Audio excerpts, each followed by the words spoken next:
Olá, meus amigos, tudo bom com vocês? Vamos continuar, né, os nossos estudos sobre a tabela periódica e agora a gente vai classificar os elementos da tabela periódica dentro da tabela periódica, tá? Porque como eu falei para vocês, a tabela periódica ela é um conjunto de informações que foram tabeladas para facilitar o trabalho do químico na hora de analisar a característica dos elementos, principalmente quando eles vão em uma reação, tá? Então, cada elemento tem a sua característica, essas características são parecidas com as de outros elementos, então a gente faz o tabelamento para poder utilizar aquelas informações a nosso favor. Você não precisa decorar nada, lembre-se disso. A única coisa que você precisa é saber utilizar as informações para ler a tabela periódica de uma maneira eficiente, tá? Vamos começar. Primeiro, nós podemos classificar a tabela periódica dividindo ela em três grandes grupos, tá? Que são os elementos representativos, os elementos de transição externa e os elementos de transição interna, tá? A maior parte da tabela periódica, pode-se dizer assim, são de elementos representativos. Apresentam características menos complexas que os demais elementos da tabela periódica e seus elétrons mais energéticos vão estar situados nos subníveis S ou P, tá? Atualmente eles correspondem ao grupo 1 e 2, né? E do 13 ao 18, tá? Que são aqueles grupos que estão nos cantos da tabela periódica, aquelas duas torres mais altas, tá? E eles podem ser indicados também pela letra A, tá? Que vai de 1A até 8A, ou 0, tá? Cada um desses grupos também é reconhecido por uma denominação especial, conforme está escrito nesse quadro aqui, ó. Tá? Por exemplo, os metais, né? Que os do primeiro grupo da tabela periódica são os metais alcalinos, tá? O segundo grupo da tabela periódica são os alcalinos terrosos e assim por diante. Cada um desses grupos tem o seu nome característico.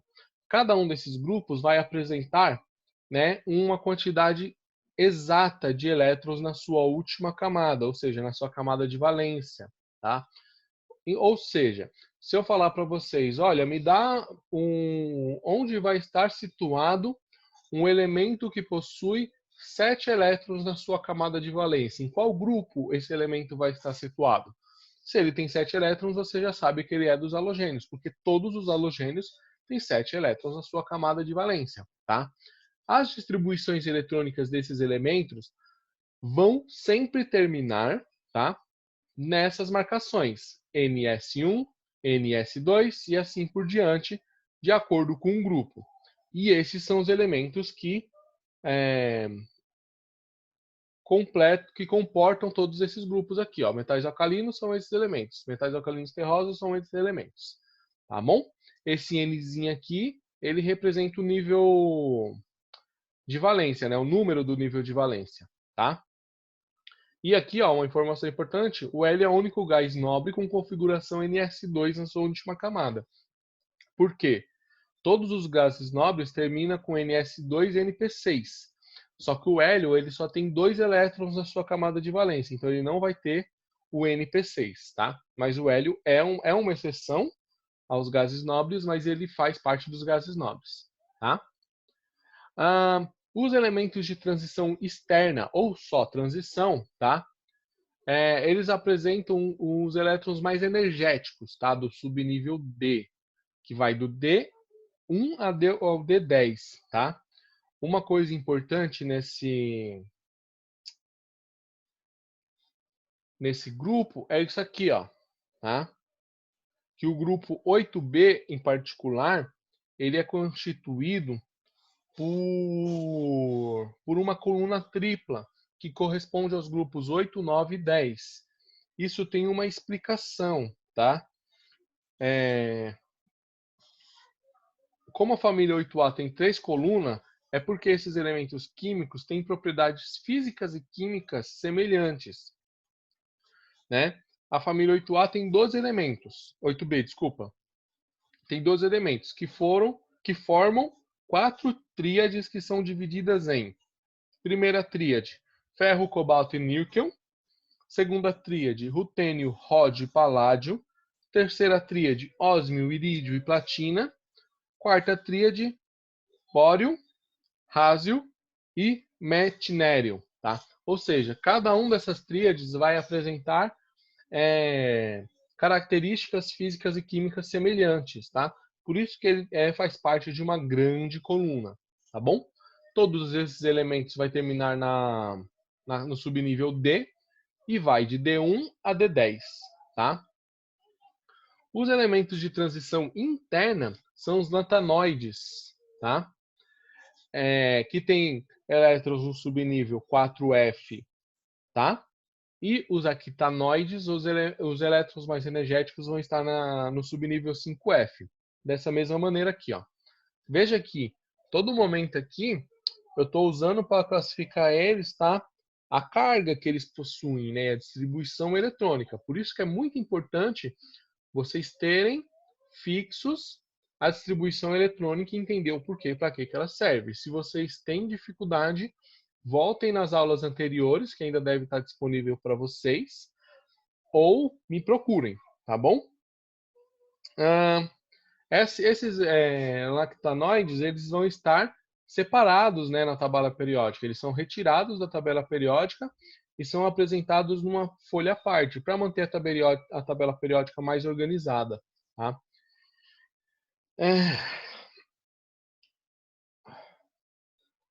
E aqui, ó, a tabela periódica separada, dividida por níveis eletrônicos, tá? O nível S, o nível D e o nível P. Ou seja, todos esses elementos aqui, ó, eles vão terminar em S1 e S2. Todos esses elementos aqui vão terminar com D1, tá? Exceto esses dois aqui, que são os lantanoides e os actanoides, tá? Esses aqui, que são do bloco F. Então, todos esses aqui vão terminar com no nível mais energético D. Todos esses daqui vão terminar no nível mais energético P, tá? Nos lantanoides e nos actanoides, esses dois elementos aqui são exceção, tá? Eles terminam com D na sua camada eletrônica, mais energética, tá? Uma coisa legal da tabela periódica, né, é que ela também pode ser organizada, se vocês prestarem atenção, pelos níveis eletrônicos, né? Na verdade, como começou a tabela periódica? Organizando os elementos através da massa atômica. Depois, organizou-se os elementos através, né, do número atômico, ficou bem mais fácil. Depois que se organizou os elementos por número atômico, percebeu-se também que a regra também funciona para as camadas energéticas, que, se você prestar atenção, são extremamente organizadas na tabela periódica. E isso engrandece o trabalho do Mendeleev, né? Que na época em que ele propôs o modelo da tabela, ainda não se tinha conhecimento da existência dos prótons, dos nêutrons e dos elétrons. Isso só foi descoberto depois. Vocês podem voltar nas aulas lá de modelos atômicos, tá? Consequentemente, nada se sabia sobre a distribuição eletrônica dos elementos, tá? Hoje sabe-se que, ao fazer a distribuição eletrônica de um átomo neutro, né, em que seu número de prótons é igual ao número de elétrons, a semelhança de suas propriedades químicas está também relacionada ao número de elétrons na última camada. Tudo isso que eu expliquei para vocês até agora sobre os elementos de transição representativos, está tudo baseado aí na distribuição eletrônica deles. E se você pegar uma folha e começar a fazer uma distribuição eletrônica aleatória, você vai ver exatamente a organização da tabela periódica, onde aqui vai ser o MS1, 1S1, 2S2,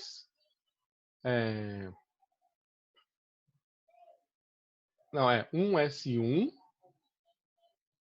1S2, 1S1, 2S1.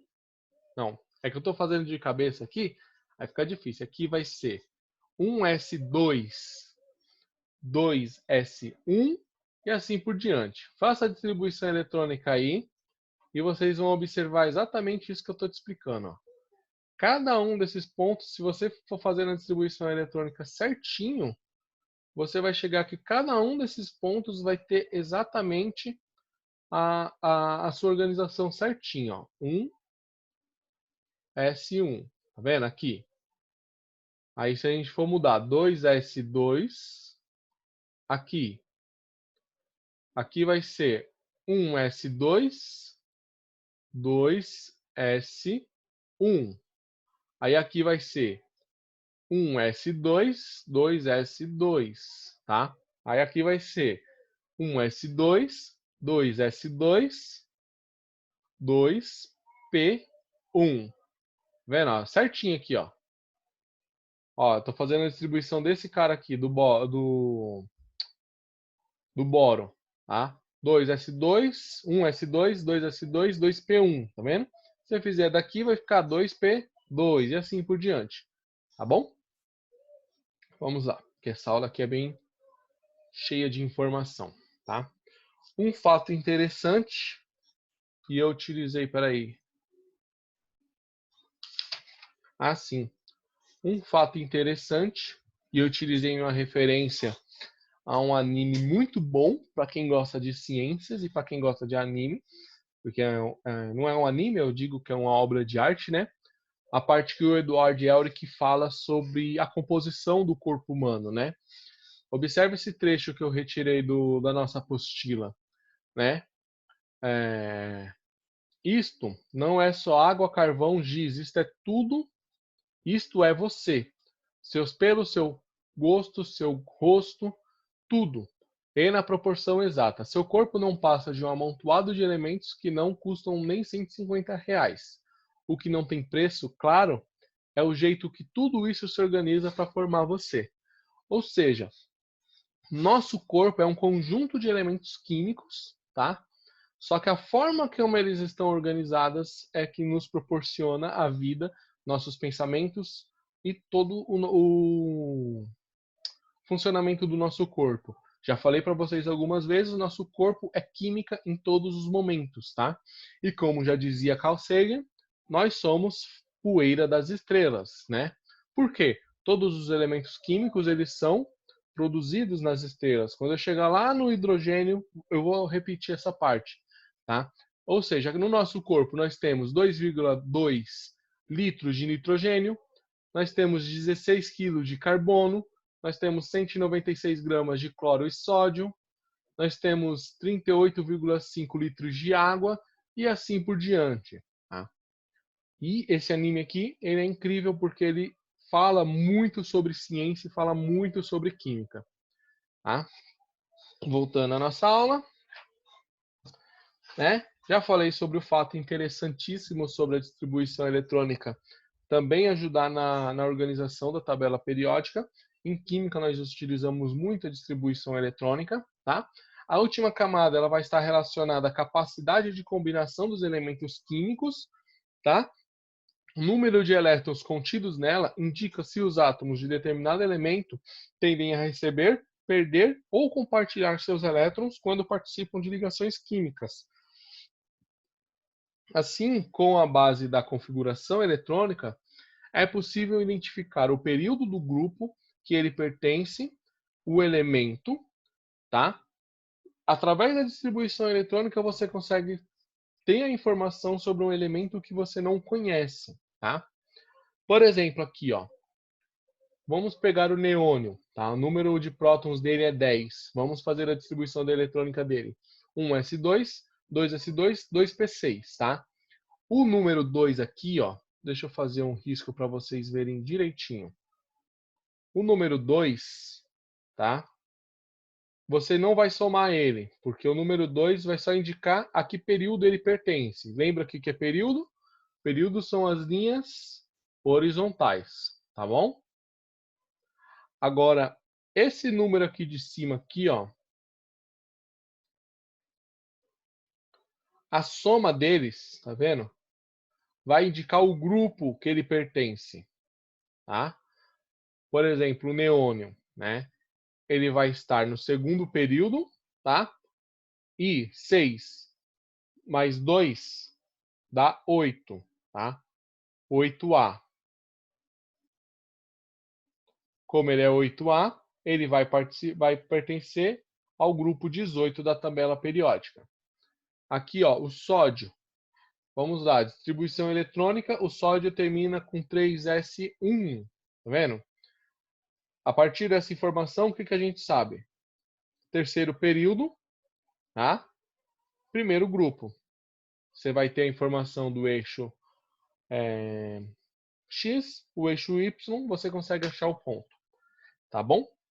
O grupo, os elementos de transição externa, eles são um pouco mais complicadinhos, porque apesar dele apresentar um subnível mais energético 3, tá vendo? O quarto período é onde apresenta a valência dele, tá? Deixa eu colocar aqui direitinho aqui, ó.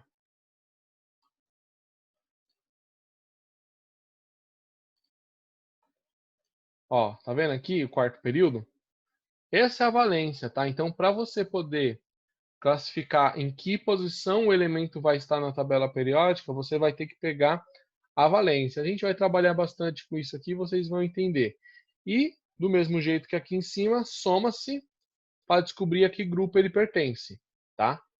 Porque se você pegar esse número aqui,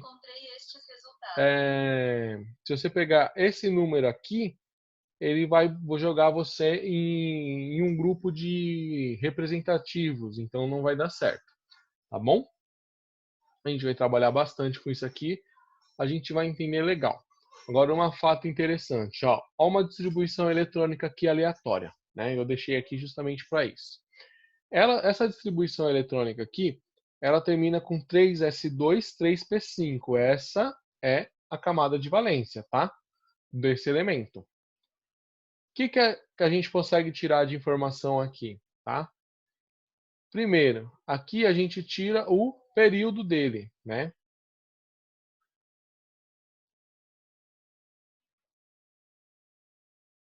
Período. Então, esse elemento, ele vai estar no terceiro período.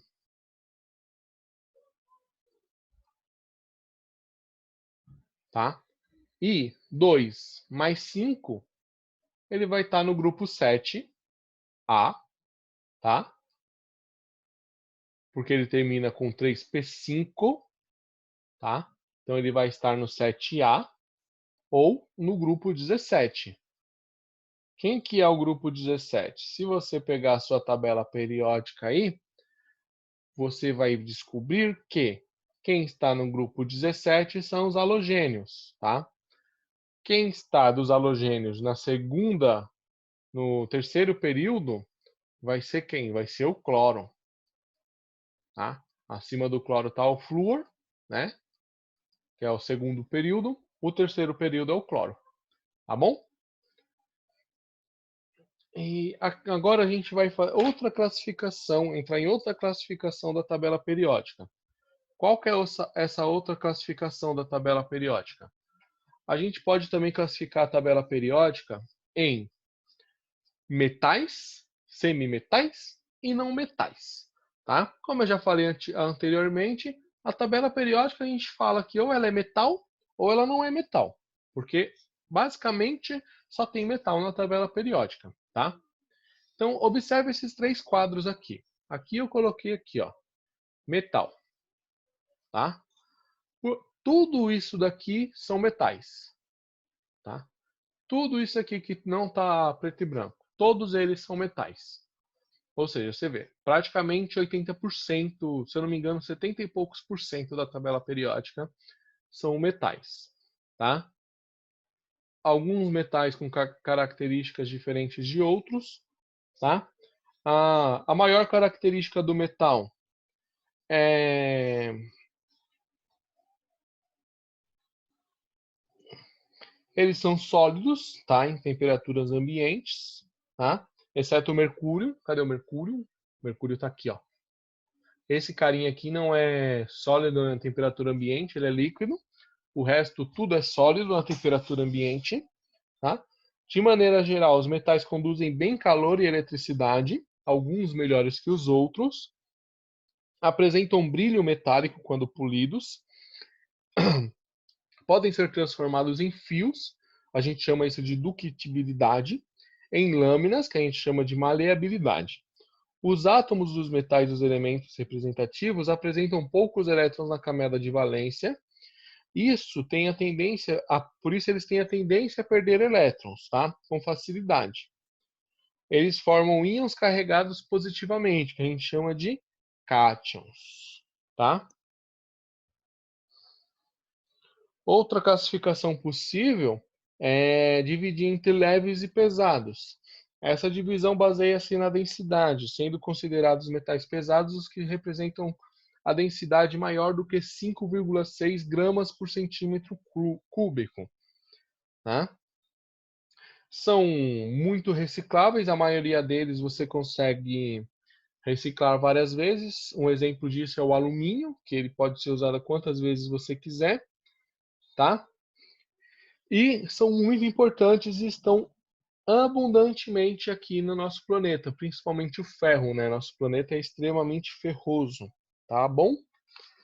Agora, esse outro bloco aqui, ó, os semimetais. Por que eles são chamados de semimetais? Existem sete semimetais: o boro, o silício, germânio, arsênio, antimônio, telúrio e o polônio, tá? Elementos que, na forma pura, são sólidos à temperatura ambiente e apresentam características intermediárias entre a dos metais e a dos não metais. Por exemplo, são semicondutores de eletricidade, tá vendo? Eles não são condutores, eles são semicondutores de eletricidade. Como que acontece essa condução? Eles são dopados, tá? Como silício, germânio, e aí eles passam a receber eletricidade. Sua principal aplicação vai estar na fabricação de componentes eletrônicos, tá? O silício é um elemento muito explorado na indústria eletrônica e na informática. E sabe onde tem silício em abundância? Na areia. A areia basicamente é formada de silício, tá? Inclusive, mais um exemplo aí de curiosidade, a nossa vida na Terra é baseada em carbono, mas o silício poderia talvez substituir o carbono. É um viés que existe por aí, né? Mas lógico que não é muito prático. Isso é só curiosidade, tá, gente? Um fato interessante também que vai estar na nossa apostila é sobre como os metais marcam as eras históricas, né? Teve a Idade da Pedra, a Idade do Bronze, a Idade do Ferro e atualmente a gente vai estar na Era do Silício, tá? Devido à importância dele na informática. Beleza? E os não metais, tá?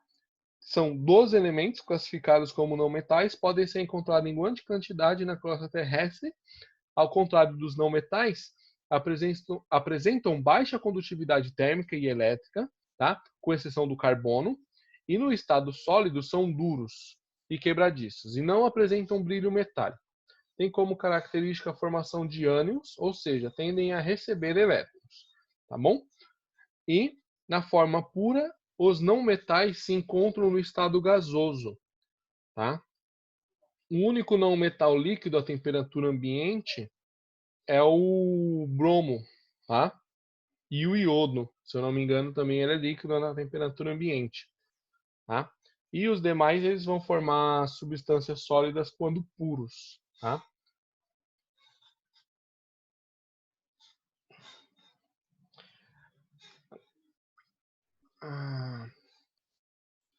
Os gases nobres também vai estar aí nesse meio, tá? Os gases nobres, eles não são classificados nem como não metais, nem como semimetais e nem como não metais. Por quê? Os gases nobres são gases, tá? Todos eles estão em forma de gás à temperatura ambiente. A principal característica deles é que eles são muito pouco reativos, tá? Na realidade, eles quase não têm a propriedade de se combinar com outros elementos em condições normais, tá? Em condições extraordinárias, o xenônio ele pode reagir sim com cloro, por exemplo, mas é muito difícil. Nas condições ambientes não existe isso.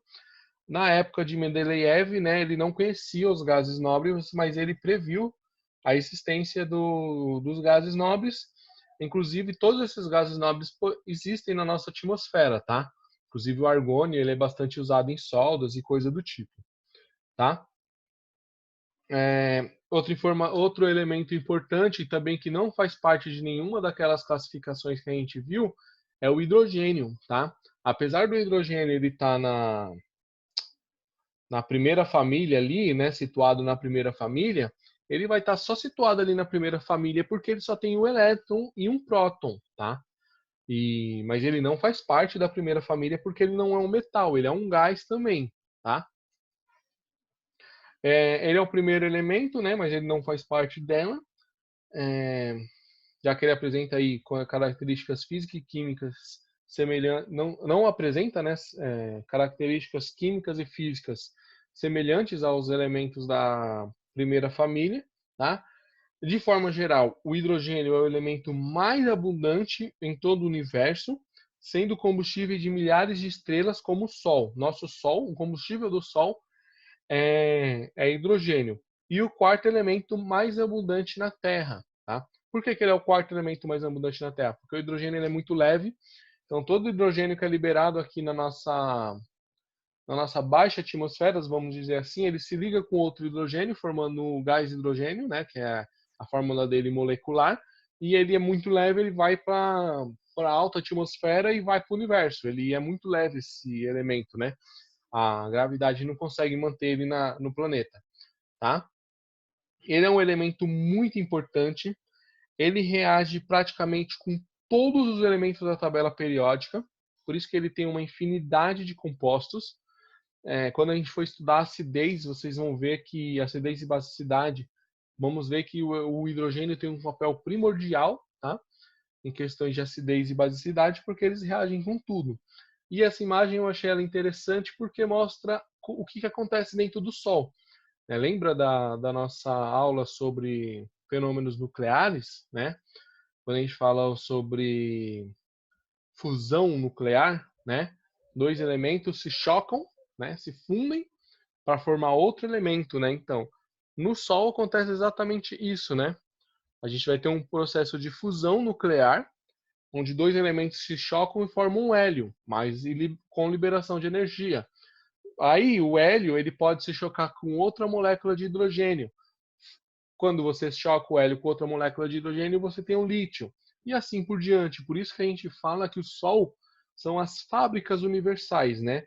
É nos sóis, nas estrelas, que o universo foi moldado. Por isso que Carl Sagan falou que nós somos poeiras das estrelas. Por quê? Todo o universo, praticamente todos os elementos químicos que existem no universo, ou pelo menos a maioria deles, eles foram fabricados, vamos dizer assim, dentro dos sóis, tá? Dentro das estrelas aí do universo, tá? Ou seja, o Sol ele começa a, a fundir hidrogênio, gás hidrogênio. Essa fusão de hidrogênio vai formando novos elementos. Isso está acontecendo há bilhões e bilhões de anos. Esses elementos vão se juntando, formam os planetas e graças a tudo isso, aqui na Terra tem a vida que nós desfrutamos dela. Tá? Para finalizar esse vídeo que já está ficando longo, nós também podemos classificar os elementos da tabela periódica como naturais e artificiais. Os elementos naturais são a maioria, são 118, tá? Esses elementos têm como principal característica que eles são encontrados na natureza, normalmente, tá?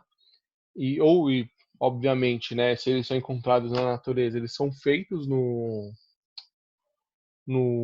nas estrelas, só que esses elementos eles apresentam estabilidade. Tá? Por exemplo, o Sol ele pode sintetizar elementos que são aqui para a gente nós sintetizaríamos em laboratório. Porém, alguns elementos são instáveis, então eles se sintetizam, né? E eles